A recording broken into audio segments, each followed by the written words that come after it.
our minds are still conquered by Rome. Here's the crazy thing. Rome never really fell, it just evolved. It started out as a republic founded by those who fled Troy once the Grecian forces had defeated it, according to lore. And another part of the lore, interchangeable or alongside the lore that many Romans believed about them being Trojan descendants, is that it was founded by a brother that killed his other brother, but these two brothers were raised by wolves, Romulus and Remus. But after that lore stage, where could be true, probably isn't, we get to the point of it being a republic, a very hypocritical republic, similar to the way the United States has its government or organized today. There was two basic parties, just like we have in the United States, Democrats and Republicans.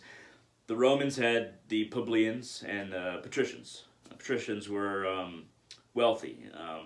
Usually the political positions were passed down in a way from father to son, and families held power within the senates for long periods of time. The plebeians were more composed of more average Romans, but not really. And we see this reflected in our own government here in the United States, where many members of the House are still very well connected.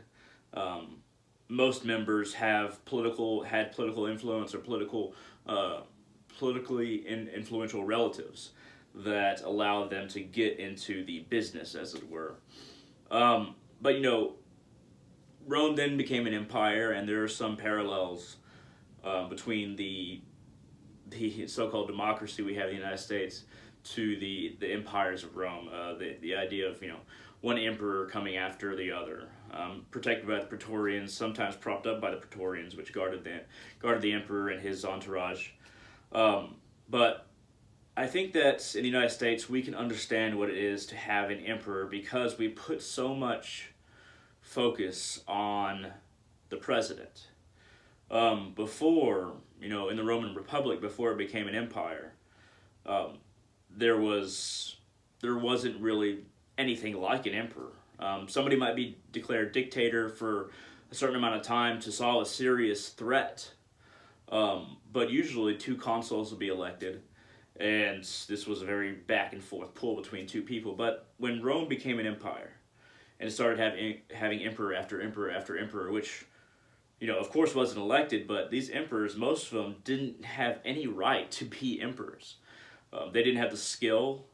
They were a figurehead that was supposed to embody the idea of Rome, but rarely did. And the idea of Rome really was a nebulous thing. It was a combination of cultures and influences and expectations of what a government should be that created this role an emperor was supposed to personify. And the president is very similar in the United States. And I think that the president has too much power, honestly.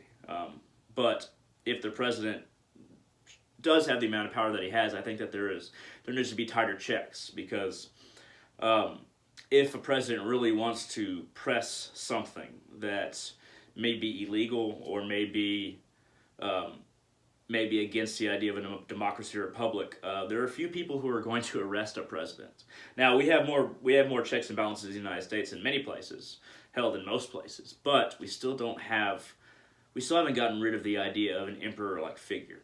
Now, it is said that Rome fell, that it was conquered by barbarians, and the Roman Empire was destroyed. But hold, here's something that people don't really consider enough. Not very many people, anyway. Rome evolved into a religious authority instead of a political one. It conquered the hearts and minds of the Western world through Christ, using Christ as the way in which it was able to force people who considered themselves Christian or wanted to be a part of Christianity had to listen to the Pope, which was based in Rome, and the cardinals and the bishops. They were all connected to this center that spun around Rome. And we like to think of empire and republic as being separate from religious conquering, especially when it's not like a war, but like as we usually think of one, or forcing your authority onto somebody through military efforts. But Rome has conquered the Western world in an entirely new way through the papacy, the Pope, and through the idea that if you don't follow the Pope's proclamations or don't believe that the Pope has the authority, then you'll be excommunicated. That's a whole nother kind of execution. Basically, in your religious world, you are sent to hell before you even get there. That is worse than execution for most people who wanted to speak up, but also wanted to be a part of the church. Now, of course, Protestant Reformation came and things changed, but even after the Protestant Reformation, there are so many Catholics around the world, but also the architecture, the idea of a republic, the idea of democracy, though I don't really believe Rome ever really had a democracy. We have to go all the way back to Athens or maybe Switzerland now, but anyway, those ideas still conquer not through religion for most of us in the United States, not through empire in the way Rome had it through an emperor or their particular kind of government surrounding the emperor. But the idea of a republic has been revived by our founding fathers in the United States of America.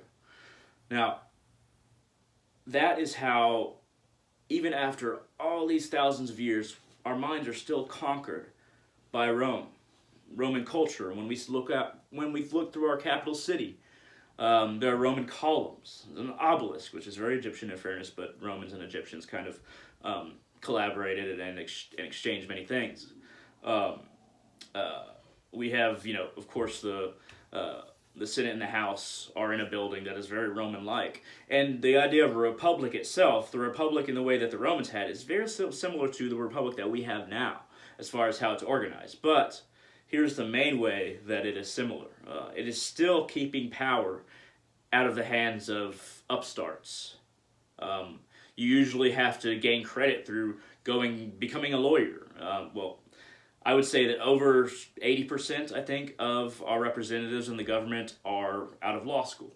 The number is probably higher, but I want to make a conservative estimate because I did look up the number very recently and studied this particular part. But over 80% of our House members and our senators and people that are in the presidency and judges, of course, went through law school. And there is just a tiny fraction of the United States, of the people in the United States that have gone through law school and taken the bar and then became lawyers. And then another step after that was perhaps judge or you could even say city councilor, and then mayor, and then maybe later on governor, and then president.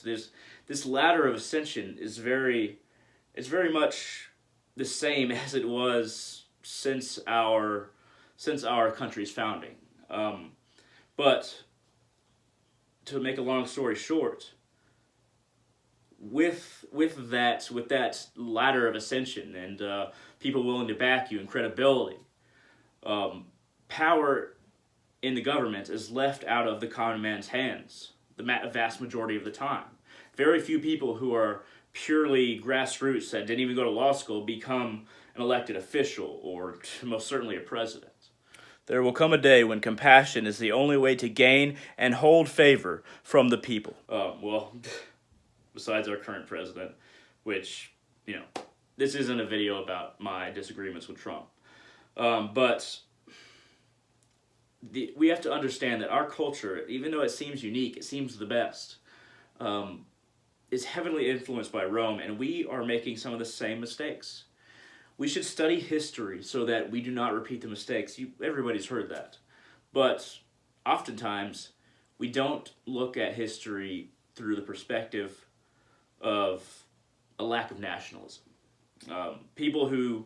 Most Americans are just so proud of America that they cease to examine the past and realize how similar we are to empires, how similar we are to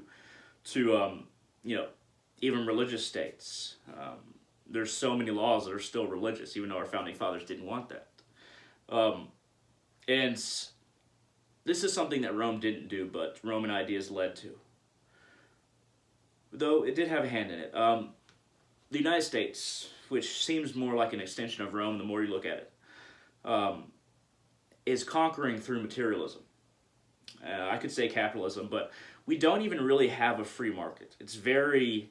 The monopolies are gained through going around the monopolizing laws. And there's easy ways to go around them, especially when you pay the people who make the laws, who make the bylaws, who make ways to get around all the laws that keep a monopoly from happening, from a corporation, from controlling a large portion of the market.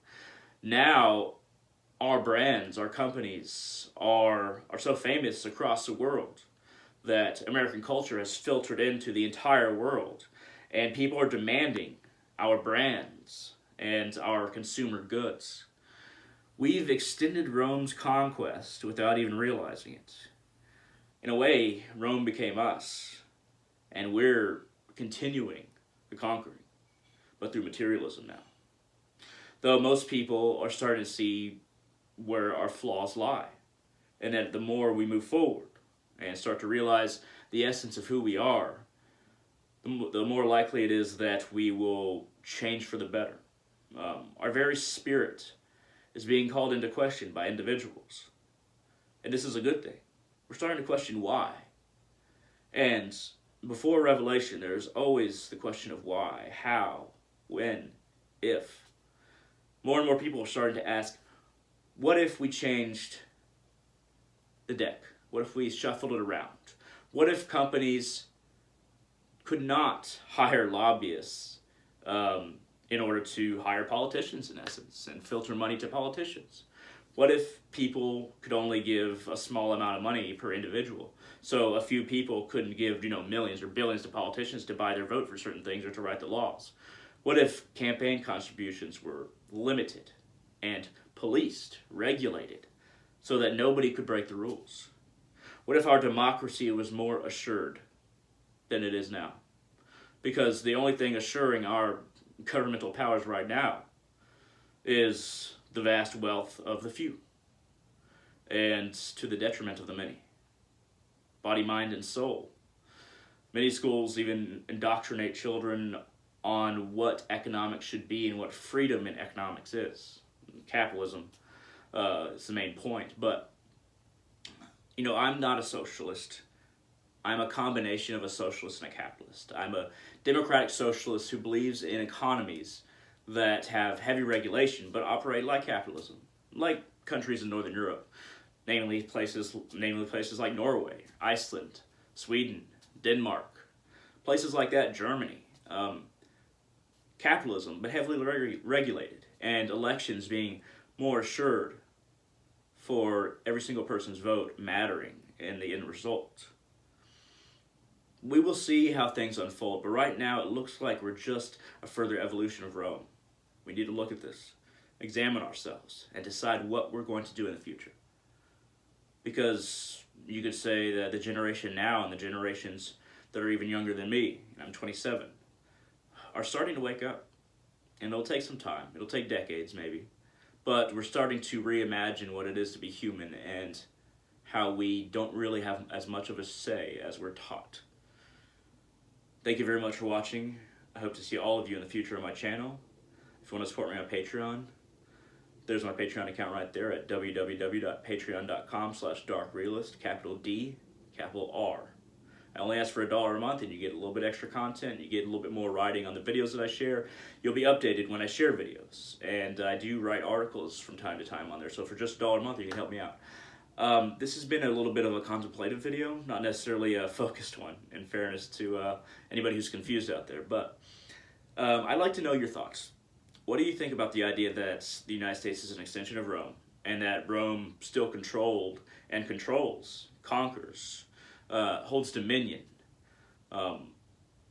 through the papacy now and through the ideas of republic that have been regurgitated into other nations like the United States of America, us taking up the ideas of ancient Rome and instead deciding that a more equal democracy is not acceptable. At least the few have decided that a more equal democracy is not acceptable.